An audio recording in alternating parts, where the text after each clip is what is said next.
Thank you for having me here tonight. I'm very excited to talk about the MIND diet and really what we can kind of do for nutrition and our brain health. So let's dive in. Let me get out of this. So whoa, where did it happen here? Okay.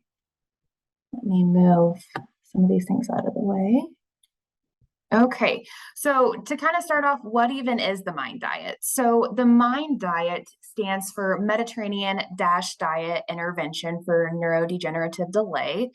It's a combination of two healthy eating plans, the Mediterranean diet and the DASH diet. And the DASH diet stands for Dietary Approach to Stop Hypertension.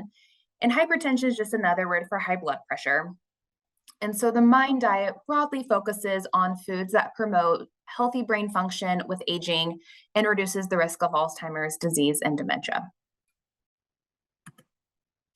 So a little bit more on the Mediterranean diet. It is based on the traditional eating habits in the 16 countries that border the Mediterranean Sea.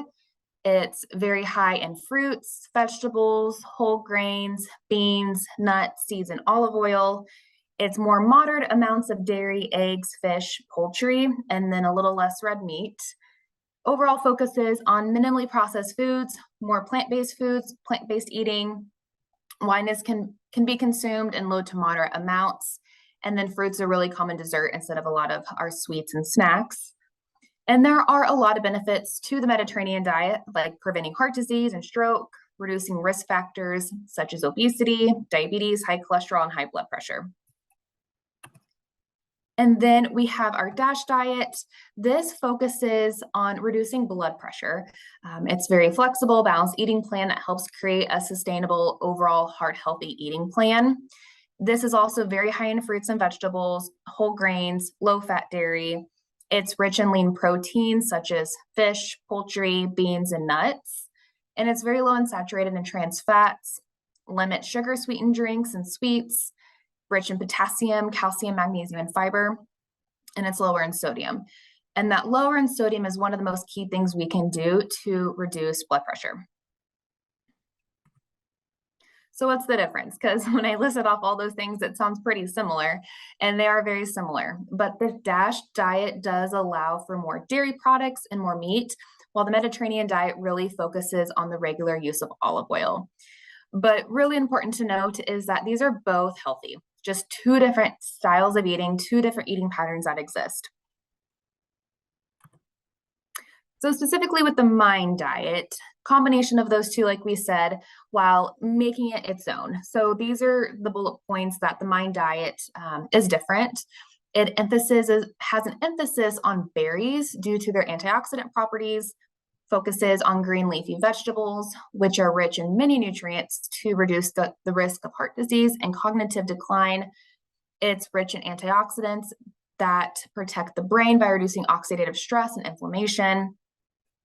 But although the focus is on brain health, it also provides many other health benefits, like preventing heart disease, certain cancers, and reduces the risk of diabetes. Wanted to talk a little bit about oxidation and antioxidants, since we mentioned a little bit on that last slide. And really kind of understanding these two things is really key to the whole topic of brain health in the MIND diet. So oxidation is the natural process that occurs in the human body, and it produces unstable chemicals called free radicals. And free radicals can damage our cell membranes, other structures, our DNA.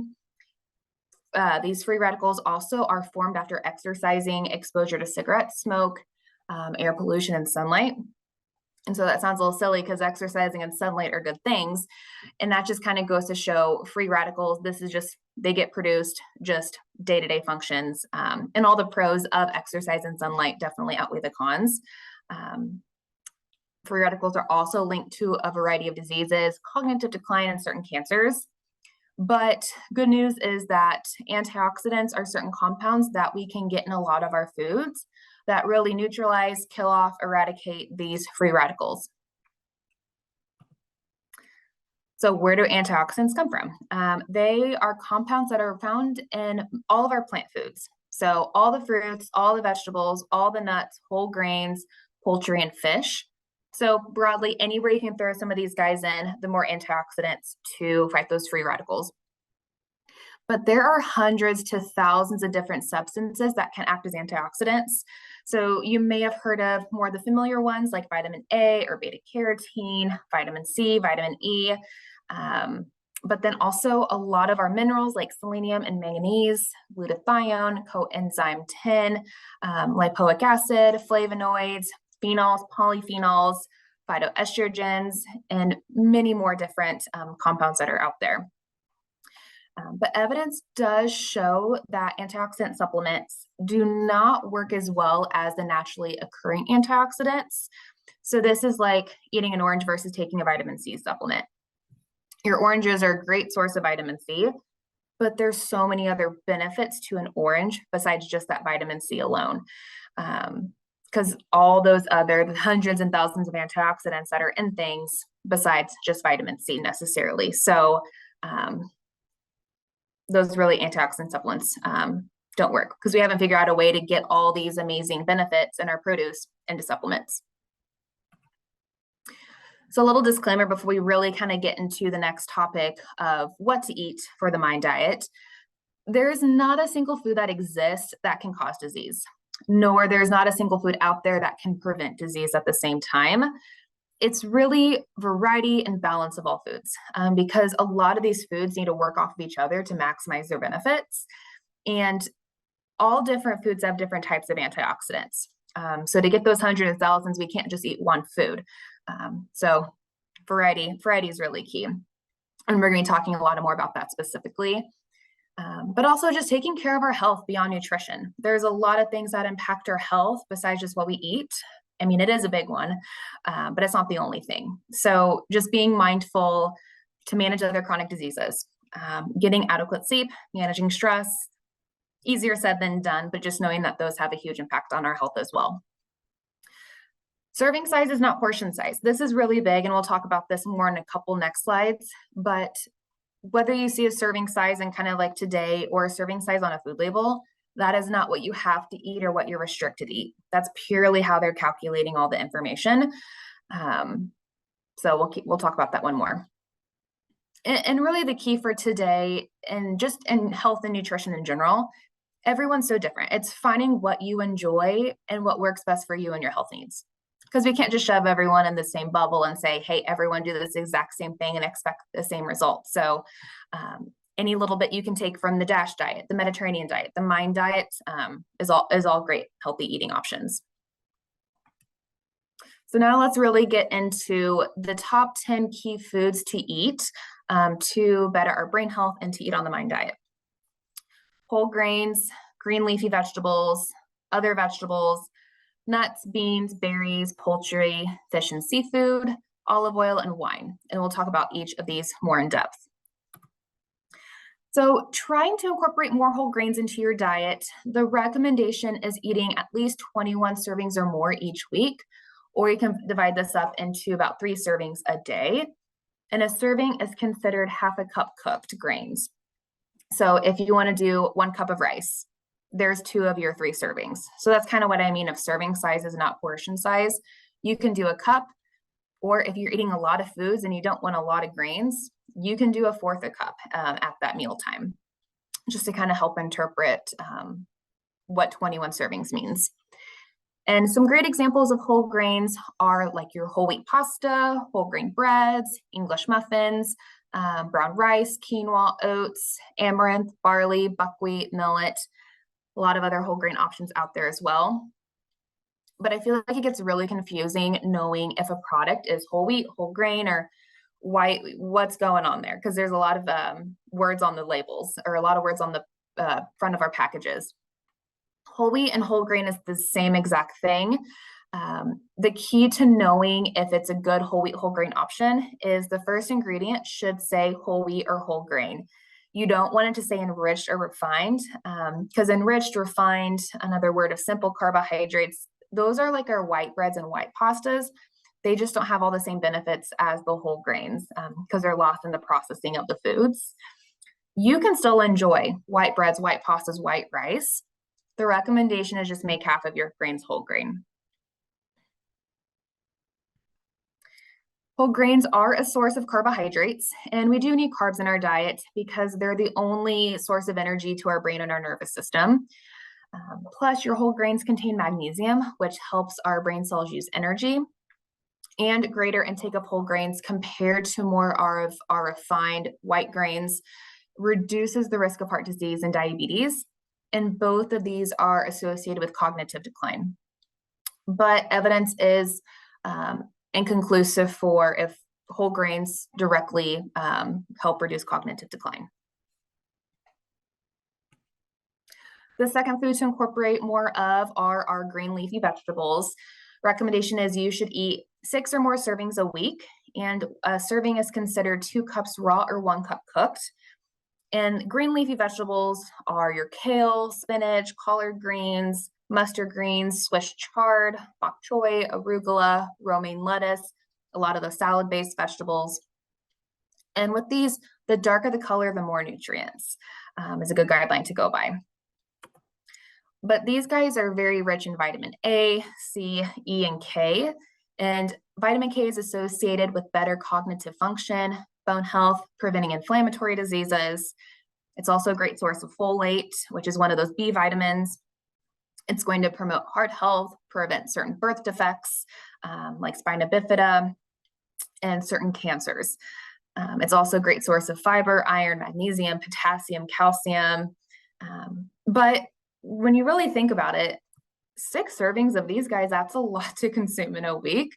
So any little bit helps, but just some tips to incorporate more of these. Maybe you make a salad.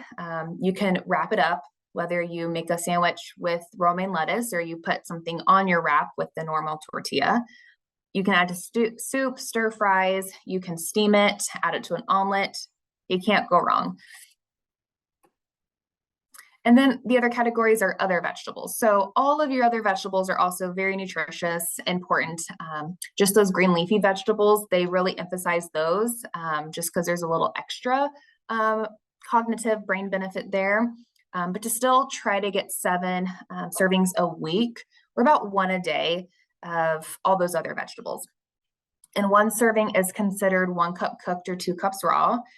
And some examples of this would be asparagus, beets, broccoli, Brussels sprouts, cabbage, carrots, cauliflower, celery, cucumbers, eggplant, green beans, iceberg lettuce, mushrooms, okra, onions, peppers, pumpkins, summer squash, tomato, zucchini, so on and so forth. There's a lot of other produce that exists out there, but I would say these are kind of the most common ones you typically see in the grocery stores. And this one's really key. That research does show people who frequently consumed both fruits and vegetables experienced a reduction in mild cognitive impairment compared to people who ate fruits and vegetables more infrequently. And this is considering all fruits and all vegetables. And so kind of back to that variety is key, just to get all the benefits from the different vitamins, minerals, fiber, antioxidants. And when you're trying to incorporate more fruits, more vegetables, it can be fresh, it can be frozen, it can be canned. All are nutritious, all are going to give you all the same great benefits. But if you are doing canned vegetables, try to get the no salt added, or you can always take the can of green beans, canned corn, and rinse off the water. But yeah, again, kind of that goal is variety. Nuts are another food to try to incorporate more of. Recommendation is eating about 5 or more servings a week, and 1 serving is considered 1/4 cup. Some great examples would be almonds, Brazil nuts, cashews, hazelnuts, macadamia nuts, peanuts, pecans, pine nuts, pistachios, walnuts, but also you have all of your nut butters, like peanut butter, almond butter, there's cashew butter. There is some research that does indicate more favorable effects of walnuts on brain health over other nuts, but we really need more research to determine if walnuts provide a superior advantage. So if you like walnuts, great type of nut, but I typically tell people taste bud preference because they all taste very different and everyone has different taste buds and kind of what they like to enjoy. So all of your nuts are going to be a great source. So completely up to you. But nuts are going to be a great source of vitamin E, and this is going to help deactivate those damaging free radicals surrounding brain cells. It's a great source of unsaturated fats, which helps lower our LDL cholesterol, which is deemed that bad cholesterol since LDL cholesterol can build up plaque in our arteries. So it's going to help lower that. Great source of omega-3 fatty acids, plant sterols, which is going to help reduce the risk of heart disease. Has a lot of fiber, it's going to help lower cholesterol as well, aids in blood sugar control, helps keep you full throughout the day. And it's a really great source of plant-based protein. Protein's also going to help blood sugars, keep you full, but protein does so much for us. And we'll talk a little bit more about this later too, but it's going to help maintain our muscle mass and help our immune system function. It's pretty much the basic building blocks for everything in our body. And the next food, the fifth food to try to incorporate more of are your beans. Recommendation is to eat 4 servings or more a week. And a serving is considered half a cup cooked. This could be like your black beans, edamame, garbanzo beans, which is the same thing as chickpeas and what hummus is made of, kidney beans, lentils, navy, pinto white, so on and so forth. But these guys just contain various different types of antioxidants. It's a great source of protein and fiber. And so same thing, benefits from all the protein and fiber on the nut slide. And then berries, recommended to do about 2 servings or more a week of berries. And 1 serving is considered 1 cup of berries. This can be blueberries, blackberries, cranberries, currants, raspberries, strawberries, so on and so forth. There's a lot of different types of berries out there. And research does show higher consumption of berries is associated with slower cognitive decline and improved memory because it reduces inflammation and strengthens the connections between the brain cells to make it easier for them to communicate with each other. But just kind of like we talked about with vegetables, berries, your green leafies kind of, emphasize these guys, but don't neglect your other fruits. Back to the variety is key. And same thing like the vegetables. It can be fresh fruits and vegetables, or it can be fresh fruit, it can be frozen, and it can be canned. But if you are doing canned fruit, try to get it canned in water so you're not getting all those heavy syrups. And then trying to include some poultry, some sort of chicken or turkey, trying to do at least 2 servings a week. And that's considered 3 to 4 ounces of cooked chicken or turkey. Chicken and turkey is going to be a really great source of choline. This is a B vitamin that's important for the brain development during pregnancy, breastfeeding, but also for our brain function later in life. And research has found that low choline consumption was related to a greater risk of Alzheimer's and other forms of dementia. Try to incorporate more fish and seafood. Recommendation here is at least once a week, and a serving is considered 3 to 4 ounces. Whether this is cod, herring, mackerel, scallop, shrimp, salmon, tilapia, trout, tuna, so on and so forth, any kind of fish and seafood. This is not only going to be an excellent source of protein, it's also going to have great omega-3 fatty acids. But protein is going to be used in the body to make neurotransmitters. And these are the compounds that allow brain cells to communicate with each other. So kind of a good example there. It's the basic building blocks for everything in our body. And those omega-3s are going to help reduce inflammation used to construct those brain cells. And the 9th food to try to incorporate more of is olive oil. It's not a recommend you have to do this many servings, this many times a week or day. It's just, just use it as your primary cooking oil. So, maybe switching the vegetable oil to an olive oil, or kind of, and if you're cooking more with butter, switching to an olive oil. Because you can really use it to cook and prepare all things. So any kind of meat, if you're going to put some chicken breast in the oven, putting some olive oil on it, season it, put it in the oven. Whether you're scrambling some eggs on the stove, you're going to fry an egg. Just anytime you cook with vegetables, whether it's, steaming them, whether it's on the stovetop, air fryer, oven, or doing salad dressings with olive oil base, or just anything you can think of. And there is your olive oil that's in the bottle, but then they also make the spray, like Pam spray. So this is really good for scrambled eggs without getting a lot of oil in the pan. But it's very rich in oleocanthal, a compound that calms inflammatory enzymes. And research does show that older adults who regularly consumed olive oil had a lower chance of developing Alzheimer's disease and other dementias. The only thing I tell people is if you're cooking at really high temps, kind of beyond 400, olive oil has a lower smoke point. So maybe doing like an avocado oil, because that does well at really high cooking temps. And the 10th one is wine. Wine in moderation has its benefits. So it's less than 7 servings a week, or about 5 ounces a day. And 1 serving of wine is those 5 ounces. It's still unclear why 1 serving of wine is good for the brain, but more than 1 glass seems to do more harm than good. So you do not have to start drinking, but if you do drink, switching to red wine can give you some benefits. Resveratrol is the antioxidant in red wine that may help protect the lining of our blood vessels and the heart.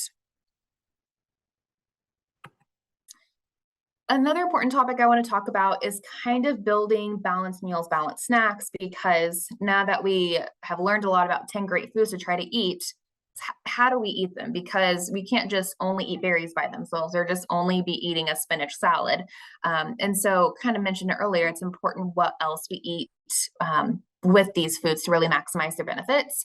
And so we want to be eating a high fiber carbohydrate with a lean protein or an unsaturated fat for most meals and snacks. Because carbohydrates, that's going to be your main energy source. So we want to get carbs each time we eat for energy, specifically to the brain. And so this could be any of the whole grains, any beans, legumes, all the fruits, and then the 3 starchy vegetables, peas, corn, potatoes.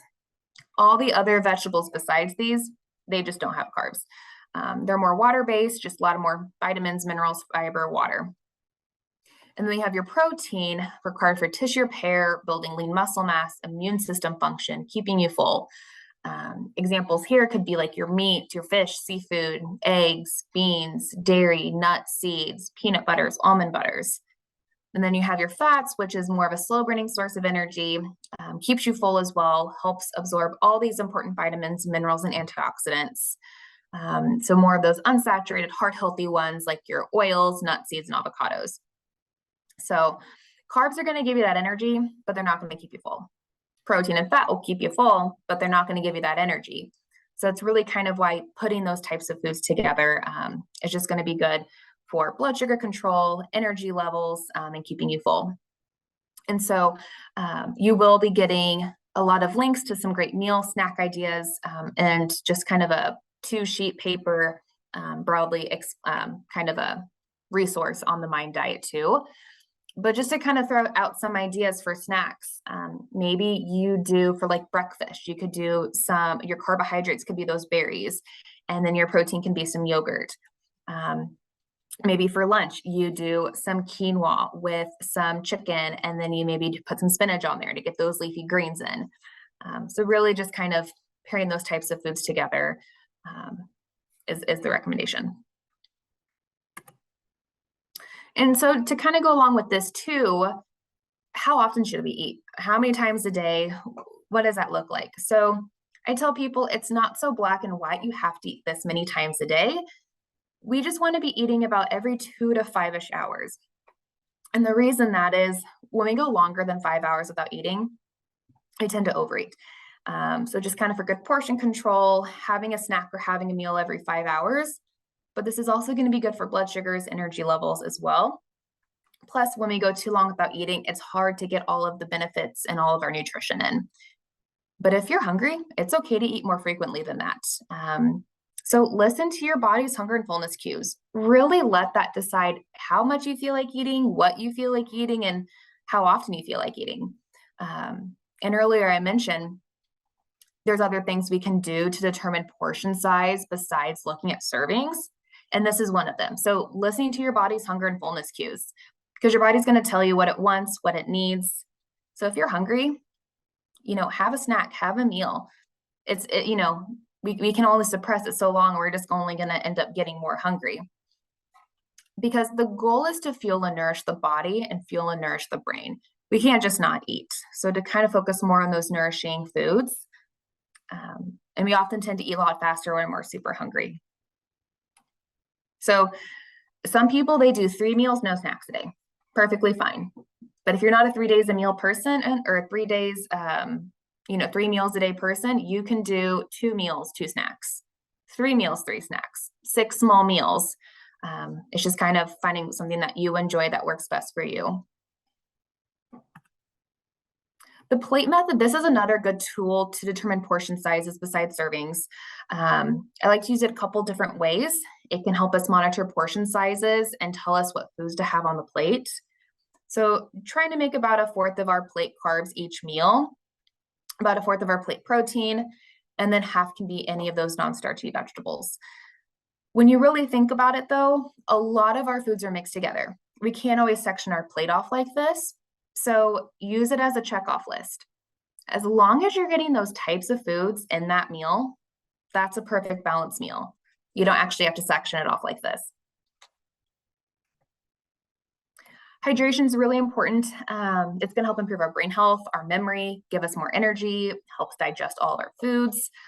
So it's just important that we be mindful about being hydrated, developing a plan to maintain our fluids, whether it's we carry a water bottle with us, setting alarms on our phone, just in the beginning to kind of get us going, get us in that routine, or even using a straw. A lot of times it helps people drink more water, but the goal is about 64 ounces or 8 cups a day. Some people need more, some people need less. The best way to know if you're hydrated though is by having a light yellow urine color.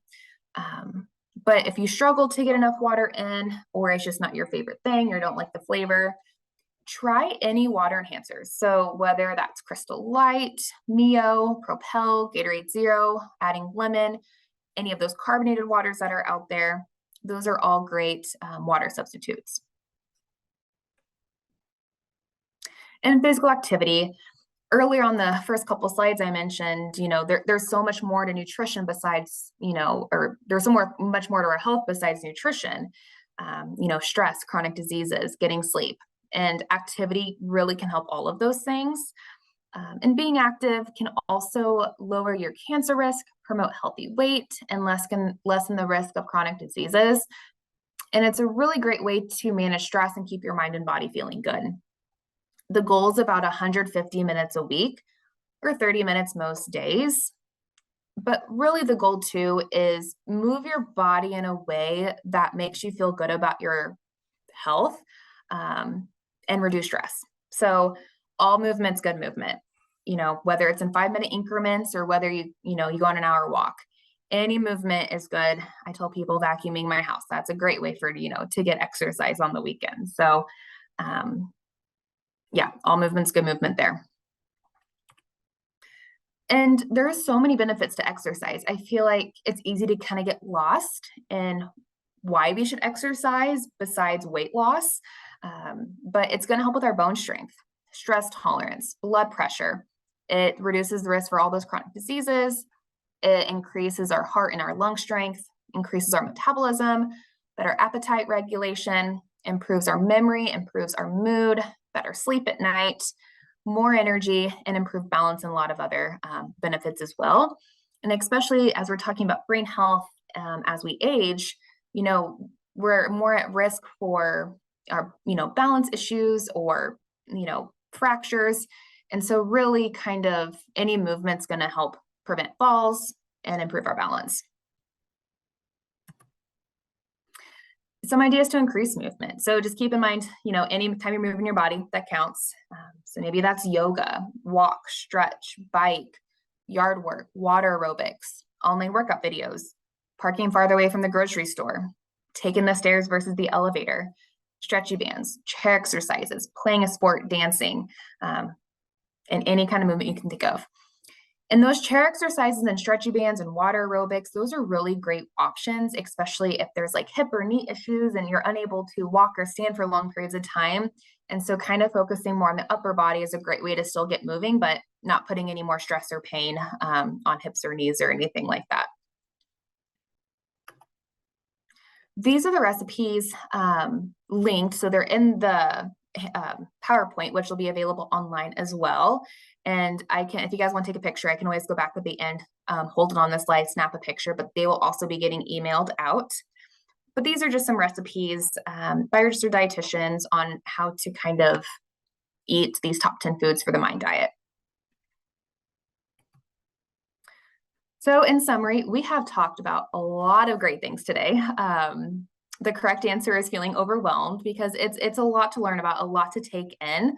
So that's why I'm giving you guys some resources today just to refer back to. But to really kind of hit on the main takeaways from today, I recopied the slide, but these are the 10 foods to incorporate more of. You don't have to go full blown into doing all 10 of these things. I tell people next I will talk about setting 1 to 3 goals for yourself. That's a good place to start because when you do more than 3 things at once, it's just way too much to take on. And focus on adding things in versus taking things away because we can't just not eat. So what are we going to do instead, or what are we going to add in? So anywhere you can add a whole grain, green leafy vegetables, any produce, any other vegetables, nuts, beans, berries, poultry, fish, seafood, olive oil, or switching to red wine, that's all going to provide you some cognitive brain benefits. And just to remember that nutrition and health is not a one-size-fits-all approach. Everyone's different in what works for them. So it's finding what works best for you. But to remember grace and gratitude. Focus on progress, not perfection, because no one's perfect. It's what we eat consistently over time that matters. Your body already knows to take all the outliers out from the holidays, special occasions. So, most of the time. And we don't have to eat a perfect diet to be healthy because that's not going to happen for anyone. I don't know anyone that's ever eaten a perfect diet. And just remember, change does occur slowly. So setting those small measurable goals that are practical for you. And what's healthy for you is also healthy for the whole entire family. So you shouldn't have to make multiple meals because that's exhausting and a lot of work. I tell people if, you're kind of struggling in the house to, how to not make 2 different meals, if it's kind of eating 2 of the same sides and just making, or, if you're eating the same carbs, same protein, and you just switch out a vegetable or just any one thing you can switch out versus having to make a whole other meal, is kind of one place you can start. My references. So if you guys want to check out just where I got some of this research, if you want to do some more digging into a lot of this, it's very scientific. So it's what you can really, go into a whole rabbit hole into all these great, exciting things. But a lot of research is needed still. But if you want to check out some of those references. And I'm going to take some questions now. I already see we got some in our chat box. So I'm going to kind of, more coming in. I love it. I'm going to answer some of those. If you think of anything after today, you can call me, you can email me as well. Or if you're interested in seeing a dietitian, the hospital does offer nutrition, counseling, education. So all you need is an order referral from your doctor. But thank you all for letting me talk to you today. Yeah, I did drop the link to the survey in the chat as well. Okay. If you can take a moment to fill it out and tell us how we did, I'll also email that link out with the other links that Lindsey has in the handout. And as far as questions go, the first one, I use gluten-free bread types and wraps. Are they? And how can I tell if they are whole grain? Good question. So I would kind of use the same of like whole wheat, whole grain, because a lot of your gluten is going to be whole grain. So like breads, pastas. So focusing on more of your gluten-free whole grains like quinoa, gluten-free oats, brown rice. And so I would say gluten-free breads, some of them tend to be white, but kind of looking for the word whole in that first ingredient. If you find a gluten-free bread you like and it's not a whole grain, just kind of focus on maybe getting whole grains elsewhere, because once you find a gluten-free bread, I would say stick with that because they can be a little rough to find. And then someone says, we put orange rind in our water to flavor it. Yeah. Thank you for the suggestion. That's a great way to give you some flavor to your water without having to add a bunch of sugar and just stay plenty hydrated. So yep, that's a great one. And then what about adding powdered proteins or superfruit antioxidants to foods? I love this question. So Protein, I would say you can do protein powders, you can do protein drinks, like Premier is a really common one, but any protein shake, protein powder, that's another great way to get protein in. I tell people food first, but if it's something quick, easy in the morning, grab a protein shake and a piece of fruit. I want you to get that protein in. On the other hand, there's a lot of like fruit, vegetable powders, pills that are out there.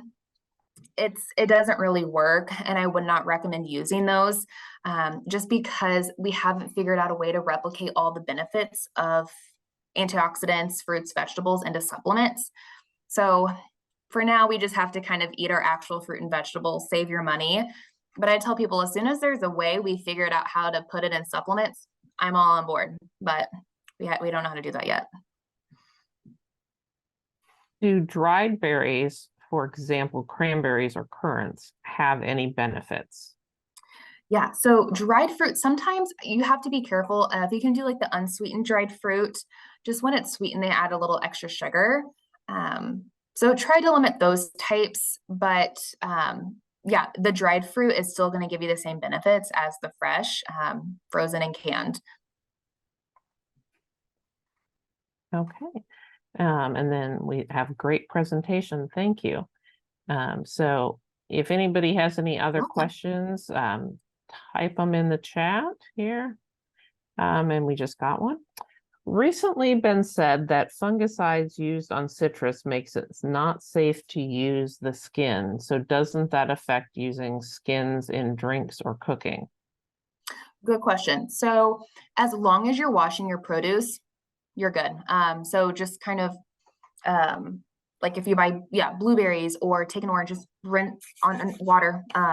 You don't use soap, just use cold running water and just kind of rinse it off. And then someone asked, does flax meal have any benefits? Yeah, flaxseed and ground flaxseed, that's going to be a great source of heart healthy fats, great source of protein, great source of fiber. So anywhere you can add that, the better. Whether it's in smoothies, oatmeals, I've even put it like on my toast and peanut butter, put it in a salad. Yeah, lots of benefits there. And then we've got several more great presentations. Thank you. I learned so much from you. Thank you. So I will send out the email with the handouts and the links that were in Lindsey's presentation, and it'll also include the link to the survey that I put in chat. If you can take a moment to fill it out and let us know how we did, that helps us to continue to offer these types of programs. And if you have suggestions for topics that you'd like to see programs on, we are always looking for those as well. It looks like we've got another question here. Yes. Sometimes newly purchased oils or nuts, seeds are slightly rancid. Is it safe to use? So I've never heard about this one. So I typically tell people with oils, anything liquid at room temperature. That's kind of how it flows through our hearts. So olive oil, avocado oil, vegetable oil, canola oil, those are all fine to use. Just your olive oil and your avocado have just a little extra heart protection. So those are kind of why those are recommended over your other oils. But anything solid at room temp, that's kind of how it sits in our arteries. So bacon fat solidifies at room temp, butter, and coconut oil, that is the one oil I would limit because it's more of those saturated fats. So any oil that's an unsaturated fat, that's typically where we're going to get all these benefits. But I'm not too sure about the whole newly purchased thing. So I'd be curious to see if that's just kind of one of those misinformations out there on the internet. Or if there's something to it. But as long as you're using like an olive oil or an avocado oil, you're fine. And then someone says, what about MCT oil? Yes. So MCT oil, if you guys haven't heard of, is it stands for medium chain triglycerides. And it's just a different type of fat. And that's something commonly used in like the ketogenic diet. I don't recommend using MCT oil. Just kind of using your olive oil, avocado oil for day-to-day cooking. Some people use it when they're trying to get in ketosis. So there is some benefits there, but I typically don't recommend people using it.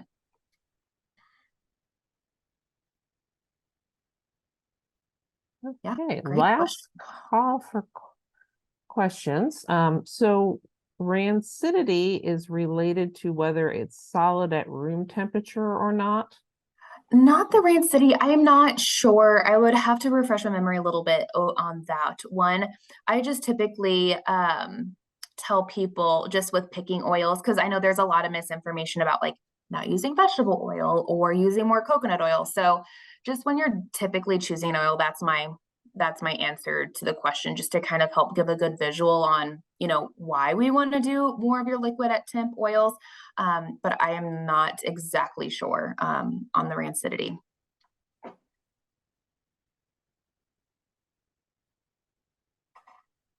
All right. Well, I don't see any other questions, so we'll go ahead and wrap it up.